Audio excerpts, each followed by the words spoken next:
when learning a foreign language, an important thing to ask yourself is, how will I know when I've learned it? How will you know? That's why people say, like, oh, how long did it take you to learn a language? And you're like, I don't know, I'm still learning the language, right? I mean, you could still be learning your native language. So there's really no single point in time where you go, I learned the language now. Like, I just finished, you know? However, there are benchmarks along the way, checkpoints up the mountain, perhaps, where you can look around and say, okay, this is how far I've come. But the question still is, how do you know? Like, what's the metric that you're using to consider how well you're learning the language? Is it how you feel about it? I don't think so, because I know people that can speak pretty well, but they say, "Oh, I still can't speak well." And I also know people who can't speak very well at all, and they're like, "Man, I can speak." It's like they have all the confidence in the world. So it's not really, it's that's very subjective, all right? So that can't be the metric. What if we measured how many vocabulary words you know individually? That would be very easy to test, right? Just how many words do you know? Translate the word as it's like a Spanish class, you know, like you get graded.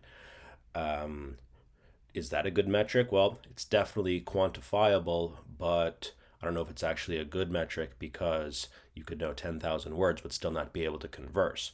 A lot of times people think, oh, I need to know like 1,000, 2,000 words in a language before I can converse. I don't think that's the case at all. I think that if you only know 5 words in a language, you should be using those 5 words to converse. I'll give you a quick example. Pretend you're learning Spanish, and you could say, I like coffee, which is me gusta café, which is only 3 words. And then if you say te gusta café, it's te me gusta en café. That's only 4 words. So we could have a conversation just using those 4 words, where I tell you me gusta café, and then I ask you te gusta café, and if you want to say sí, that's a 5th word, sí me gusta café, or no me gusta café, which is 6 words now. So with 6 words, we should say, okay, te gusta café, me gusta café, no te gusta café, no, no me gusta café, te gusta café, sí me gusta café, right? And build that flow. Even though it's only literally 6 words, we're already going back and forth with those 6 words. Now, if we added T, which is te, I could say, oh, me gusta te gusta te verde, te negro. We're up to 8 words. Me gusta te verde, te gusta te verde, me gusta te negro, te gusta te negro, me gusta te. Right? Each time we add a word, the possibilities multiply in terms of how much we can converse. And so that's the meaning of conversation. So for that reason, how many words you know is not necessarily, because if you know 10,000 words but can't do the back and forth of conversation, then what's the point of knowing 10,000 words? Go back to 5 words and practice conversing at 5 words. Okay, so the metric, I don't think, is how many words you know. And so then what's a good metric? In my method that I teach, which is targeted for the OPI. OPI is called the Oral Proficiency Interview. That's the military speaking test. That's the test I took as an Arabic linguist back in 2005. I took that. That's the test that a lot of military people take, and other professions take too. I've just recently found out that I think flight attendants can take that, and often you get paid more if you can pass the speaking test in the language. Then you get a pay raise because you're like qualified in that language. So the OPI is a question answer speaking test. Okay, so if I'm taking the OPI, I call up and they're like, "All right, ready?" I'm like, "Yeah." They start asking you questions. Like, oh, what's your name? Where are you from? Tell me about yourself in whatever language, you know?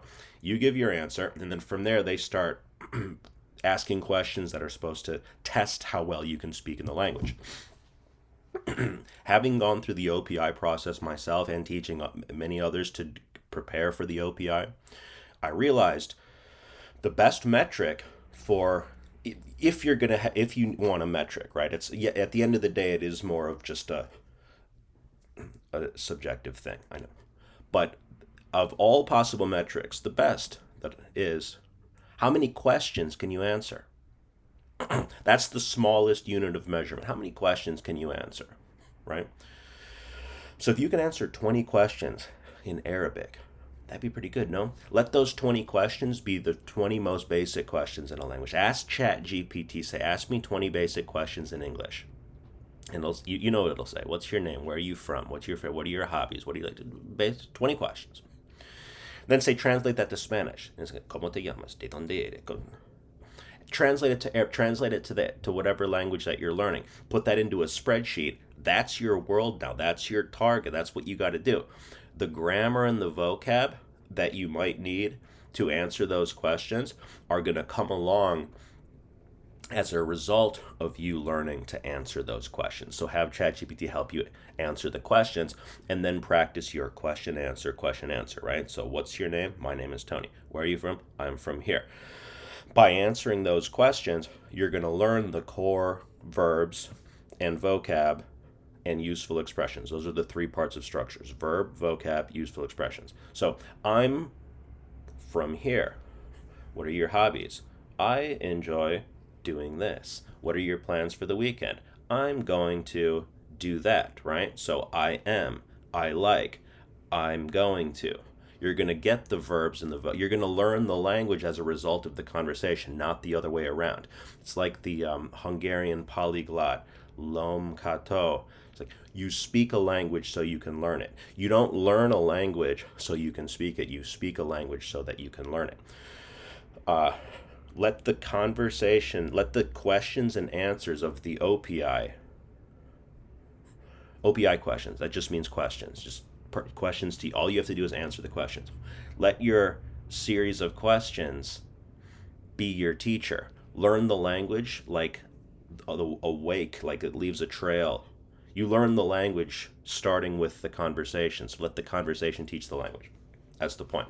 You kill two birds with one stone. The first is that you are conversational, because conversation is the back and forth of questions and answers. If you're going to take an OPI, good for you. You'll get paid more for it if you have a job that pays you for taking an OPI. And then you learn a language as a result. That's the natural order of things. It's also the way that a child learns a language, no? Because you don't teach a child a language, like as a kid, as a baby, and say, okay, I'm going to teach you the language. No, the conversation teaches you the language, right? So that's that. It's the OPI. If you need to take an OPI, talk to me. I've got all the strategies for every level of OPI, 0 to 3 or beyond.